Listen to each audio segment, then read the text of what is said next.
Ha tenido de todo el primer año de Gustavo Petro, claro que sí, como lo dije, en medio de aciertos, errores, críticas, escándalos. Así es como cumple un año al mando el presidente de Colombia, Gustavo Petro. Lo que prometió el jefe de Estado durante su campaña es lo que ha quedado en palabras para muchos de los colombianos.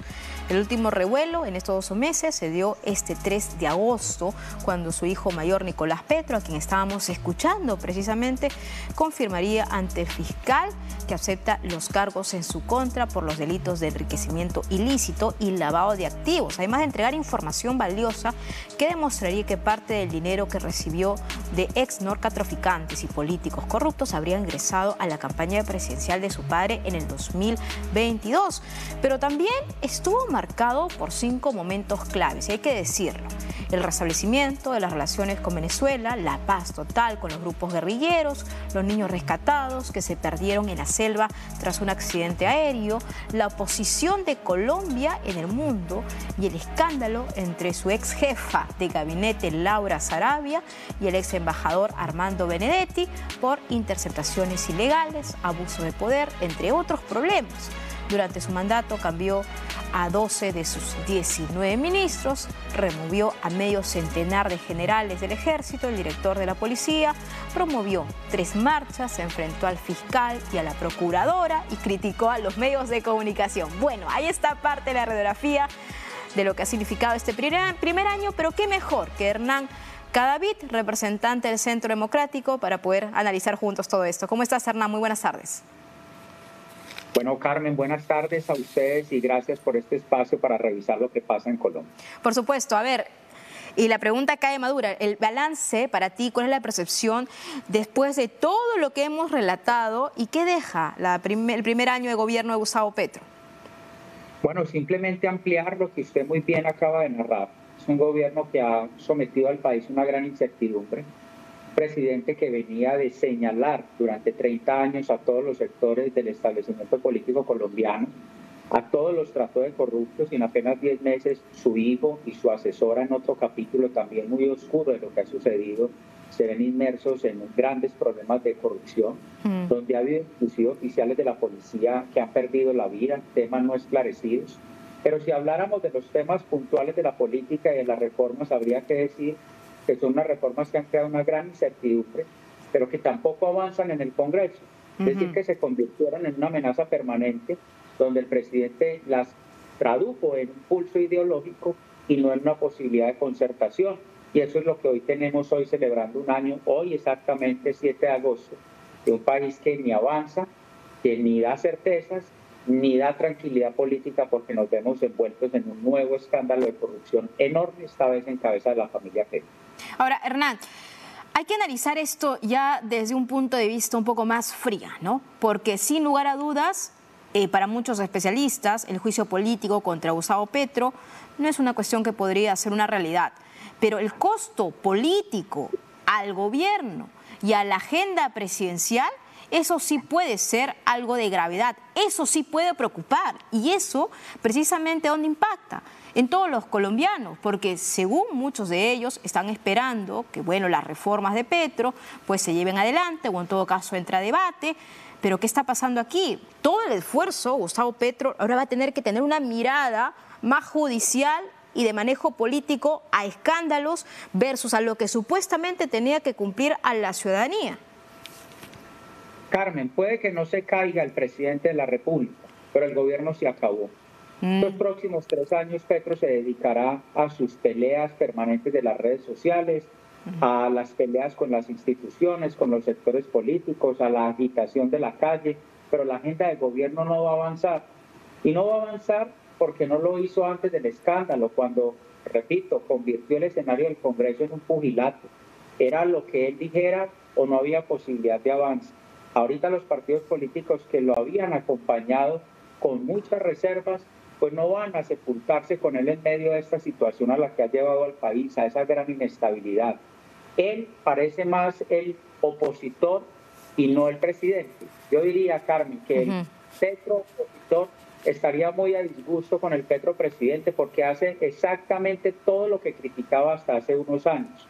El responsable de la crisis ministerial, 12 ministros cambiados en apenas 10 meses, no es por culpa de la oposición, o de un medio de comunicación. Es el propio gobierno que incurre en este camino de inestabilidad. Así que es un panorama bastante complejo, pero él no avanza en la agenda que le propuso a los colombianos y creo que hay un gran sector del país bastante defraudado con esa promesa de cambio. Pero, Hernán, definitivamente destacas algo, ¿hay algo positivo, el manejo económico? ¿Hay algo que podría, no sé, ser significativo luego de este año? Mire, Carmen, hay unas cifras importantes en la estabilidad económica. ¿Y sabe qué quiero decirle? Que es a pesar del gobierno Petro, porque el control de la inflación está a cargo del Banco Central, que es un ente autónomo al gobierno, porque los empresarios, aún con la incertidumbre de si avanzan las reformas que los castigarían tremendamente, las empresas, por ejemplo, las pequeñas y medianas en Colombia, son las que proveen el 90% de los empleos formales. Aún con la incertidumbre generada por el gobierno, todos esos que él critica son los que provocan los números con los que hoy se luce, ¿no? Entonces eso es un tema muy importante para resaltar y para detallar. Yo creería que esas buenas intenciones que haya tenido en algún momento, especialmente en la lucha contra la corrupción, Carmen, los hechos hablan. Y hoy estamos ante un escenario tremendamente grave que no es una insinuación de la oposición, que no es una versión extraída de la comunidad internacional, sino la versión propia de su hijo, que a la vez era un agente político de la campaña en la región de la costa caribe norte de Colombia.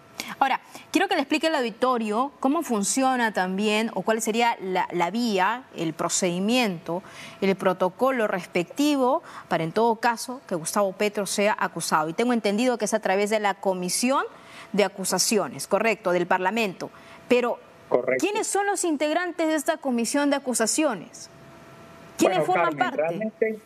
Realmente la integran los sectores políticos, muchos de ellos, la mayoría de la actual coalición, cercanos inclusive a Gustavo Petro.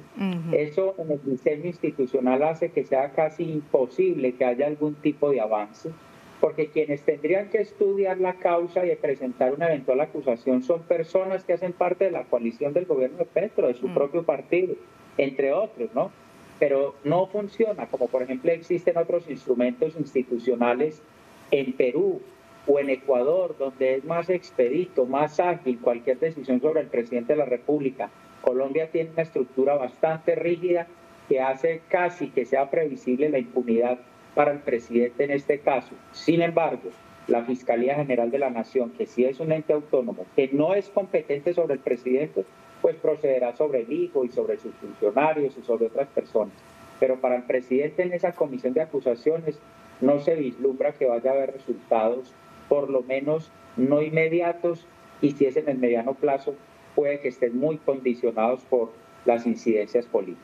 Claro que sí. Entonces, en resumen, juicio político a la vista no habrá, pero lo que sí preocupa es la forma o el esfuerzo que le va a poner el gobierno de Gustavo Petro para tratar de poner paños fríos a toda esta situación que se le viene, porque entiendo que solamente es la punta del iceberg, hay más revelaciones, hay más audios, su hijo ya es colaborador de la justicia, eso dice muchísimo, y todo lo que puede saber. ¿Qué siente el colombiano? O sea, la perspectiva también del ciudadano enterándose de todo esto, lo que significa, porque definitivamente querían un cambio, se esperaba algo diferente, se esperaban reformas, se esperaba una situación también que para el pueblo significaba, bueno, un capítulo positivo en la política colombiana, pero al parecer el camino es otro. Carmen, puedo dividir la respuesta casi que en tres aspectos. Los primeros, los que nunca pensamos que Petro pudiera consolidar un gobierno ordenado, porque ya había dado muestras de lo que había hecho en la ciudad de Bogotá. Está repitiendo la administración de Bogotá desordenada, de cambios de gabinete, de confrontaciones públicas, pero esta vez desde la presidencia. Las personas que actuaron de buena fe y creyeron que necesitaban un cambio, hoy sufren una gran decepción. Hoy el país indica que el 67% de los colombianos rechaza al gobierno de Gustavo Petro en apenas 11 meses.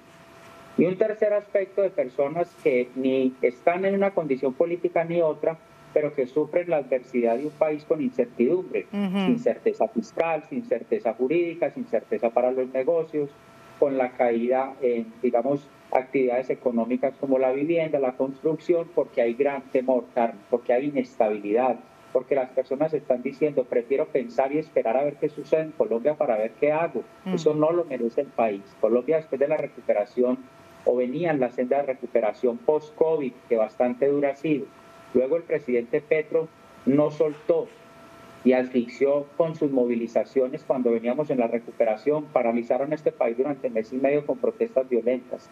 Llegan al poder y en vez de darle una tranquilidad a los colombianos, lo que hacen brindarles es más inestabilidad. No es justo con el país.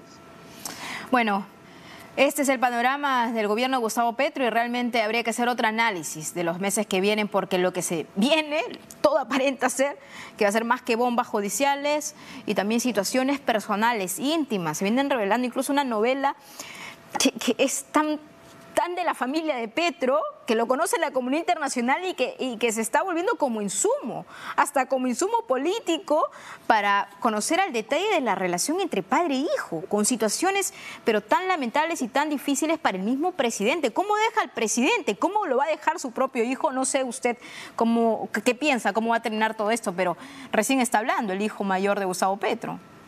Pues Carmen, mire, por lo menos en el aspecto político, en 2 meses hay elecciones regionales en Colombia.